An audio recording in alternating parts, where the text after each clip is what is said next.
ja mis see nüüd oli? Ära põe. Siin ei ole kuskil ühtegi prügikasti. Prügikasti.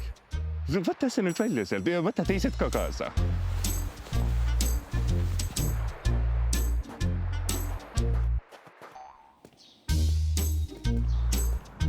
ChatGPT pole sulle midagi õpetanud.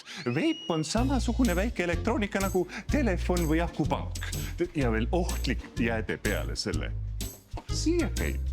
Ja vanaema.